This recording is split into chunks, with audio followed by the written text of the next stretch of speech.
Hi అండి, అందరికీ కూడా నా ఛానల్కి స్వాగతం అండి. అందరూ ఎలా ఉన్నారండి? నేనైతే చాలా చాలా బాగున్నాను. ఇక్కడ ఈరోజు మా ఊర్లో అయితే పొద్దున్నే ఫుల్ వర్షం అండి. అసలు చాలా ఫుల్గా వచ్చింది వర్షం. విచిత్రం ఏమిటంటే స్కూల్ టైం దాకా వర్షం వచ్చిందండి. స్కూల్ టైం అయ్యేలాగా వర్షం అనేది తగ్గిపోయింది. పాపం మళ్ళీ మా పిల్లలు స్కూల్కి రెడీ అయిపోయి వెళ్ళిపోయారండి. అప్పుడు దాకా వర్షం వస్తూనే ఉంది కదా, ఈరోజు స్కూల్ ఉండదు అనుకున్నారు పాపం. ఇప్పుడే కాదండి, మా చిన్నప్పుడు కూడా మేము అలాగే అనుకునేవాళ్ళం. ఈరోజు ఫుల్గా వర్షం వచ్చేస్తుంది, చక్కగా స్కూల్కి వెళ్ళక్కర్లేదు అనుకునేవాళ్ళం. ఇంకా కరెక్ట్గా స్కూల్ టైం దాకా కురిసి ఇంకా టైంకి ఆగిపోయేదండి. సో ఇక్కడైతే చాలా ఫుల్గా అనేది వర్షం వచ్చిందండి.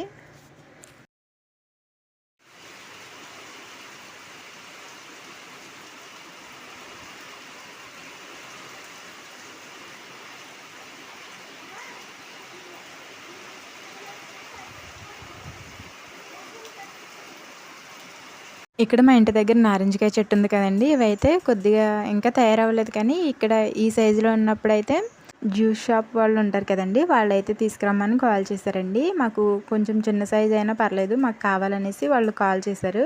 సో అందుకనేసి ఇంకా వాళ్ళకి తీసుకువెళ్దామని ఒక 100 కాయలు అయితే కోసుకుని తీసుకువెళ్ళారండి మా వారు. ఇప్పుడంటే తక్కువ రేటు పడుతుందండి కాస్ట్.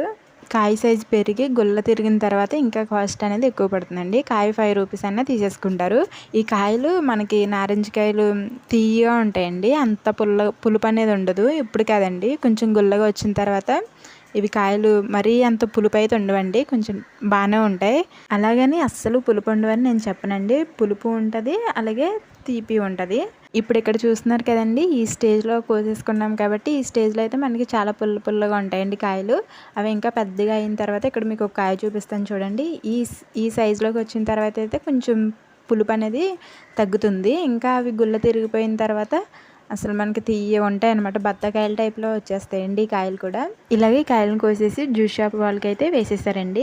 నెక్స్ట్ ఇక్కడ నేను మా పాపకైతే యూనిఫామ్ కుడదామనేసి ఇది కట్ చేయించుకుందామని నేనే కట్ చేశానండి. అయితే వేరే వాళ్ళ దగ్గరికి వెళ్ళాను, మళ్ళీ ఎందుకు అనవసరంగా క్లాత్ వేస్ట్ అయిపోతుంది కదా కట్ చేసేస్తే అని. కట్ చేస్తాను, బట్ భయం వేసింది అనమాట. వేరే ఆవిడ దగ్గరికి వెళ్ళి నేను కటింగ్ అనేది చెప్పించుకుని కట్ చేసుకుని అప్పుడు ఇంటికి వచ్చి అప్పుడు కుట్టానండి. అంటే నేను మిషన్ సెంటర్కి వెళ్ళాను కదా అని చెప్పాను కదండి, అలాగే కొంచెం నేర్చుకున్నాను. అలాగే కటింగ్ అనేది మనకి ప్రాపర్గా ఒకేసారి రాదు కదండి. నేను మిషన్ సెంటర్కి వెళ్ళి నేర్చుకున్నది ఒక 25 డేస్ అనుకుంటండి. ఇలాగా వేరే ఆవిడ దగ్గర కట్ చేసి అప్పుడు నేను ఇక్కడ ఇంటికి తీసుకొచ్చి ఇక్కడైతే కుట్టేస్తున్నానండి. కుట్టేసి ఇలాగ మా పాపకి అయితే వేసి చూపిస్తాను చూడండి మీకు. ఇక్కడ స్కర్ట్ అలాగే జాకెట్ కింద కుట్టానండి. ఇలాగ బుట్ట చేతులు పెట్టి కుట్టమందని మా పాప, ఇలాగైతే కుట్టాను ఒక డ్రెస్. ఇంకొకటేమో డ్రెస్ టాపు ప్యాంట్ కింద కుట్టమందండి మా పాప. ఇలాగైతే కుట్టేశానండి, నాకు వచ్చినట్టయితే ఇలా కుట్టాను. స్కర్ట్ కూడా బాగా కుదిరింది. అలాగే బుట్ట చేతులు అనేవి ఇంకా కొంచెం పైకుంటే బాగుండి అనిపించిందండి, బాగా పొడిగైపోయినట్టు అనిపించాయి. అలాగే ఇక్కడ టాపు ప్యాంటు కూడా కుట్టేశానండి. దీనికి కటింగ్ కావాలంటే నాకు కింద కామెంట్ సెక్షన్లో కామెంట్ చేయండి, అది కటింగ్ వీడియో కూడా మీకు తొందరలోనే అప్లోడ్ చేస్తాను. చూసారు కదా, ఇక్కడ టాప్ ప్యాంట్ మాత్రం చాలా బాగా కుదిరిందండి నాకు. ఇక్కడ చిన్న కాలర్ అనేది పెట్టుకున్నాను నేను, అక్కడక్కడ కొంచెం ముడతలు వచ్చాయండి. చూస్తున్నారు కదా, ఇక్కడ మీకు కనిపిస్తుంది కదా.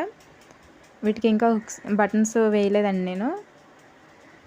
ఈ విధంగా అయితే డ్రెస్సు టాపు ప్యాంట్ అయితే కుట్టేసుకున్నాను. ప్రతి సంవత్సరం కూడా బయటకే ఇచ్చేదానండి యూనిఫామ్ కుట్టించడానికి. బయట 600 వరకు నా దగ్గర తీసుకునేవాళ్ళు. ఈ సంవత్సరం ఏంటంటే అలాగా నేను ఈ సంవత్సరం కూడా బయట ఇద్దాం అనుకున్నాను. ఎందుకు కటింగ్ రాకుండా మనం కట్ చేసి అనవసరంగా పాడు చేయడం అనేసి. మా ఇంటి ముందర వేరే ఆవిడ మిషన్ కుడుతుందండి, నేను చెప్తానులే రా అందని కటింగ్ తన దగ్గరికి వెళ్ళి కట్ చేసుకుని ఈ విధంగా కుట్టేశానండి. అలాగే ఇక్కడ నేను డాబా పైన ఇక్కడ డబ్బాల్లో మొక్కలు పెట్టాను కదండి, చిన్నవి నారు అయితే పెట్టాను కదా, అవి అయితే ఇక్కడ టమాటా మొక్క ఒకటి పెద్దగా అయ్యింది. ఇంకా పచ్చిమిర్చి అనేవి ఏవో కొట్టేసినాయండి ఆకులు. పచ్చిమిర్చి మొక్క అక్కడొకటి ఉన్నది అంతే. ఈ టమాటా నారు మాత్రం బాగానే వచ్చిందండి. టమాటా మొక్కలు సిమెంట్ బస్తాలో వేసిన టమాటా మొక్క కూడా బాగానే ఉంది. ఈ డబ్బాలో వేసింది మాత్రం బాగా వచ్చిందండి. అలాగే ఇక్కడ నేను సిమెంట్ బస్తాలో ఒక పాదు పెట్టానని చెప్పాను కదా, బీరకాయ పాదు. అదే బీరకాయ విత్తనం అనేది పెడితే పాదు వచ్చిందని చెప్పాను కదండి, దాంతో పాటుగానే కాకరకాయ పాదు కూడా వచ్చింది కదండి. ఇంకా దాన్ని కూడా నేను తీయలేదండి, దాన్ని కూడా అలాగే ఉంచేసాను. ఇంకా 2 అయితే పాకుతున్నాయి, మరి ఏమవుతుందో తెలీదు. 2 పాదులు కూడా ఒకటేమో కొబ్బరి చెట్టు మీదకి వెళ్తుంది, ఒకటేమో ఇటు వస్తుందండి. దీనికైతే తాళ్ళు అయితే కట్టుకున్నాను నేను. నెక్స్ట్ మరొక మంచి వీడియోతో మళ్ళీ మీ ముందుకు వచ్చేస్తాను. అంతవరకు చూస్తూనే ఉండండి శిరీష్ ఎవ్రీథింగ్ ఛానల్ని. Thank you for watching our channel.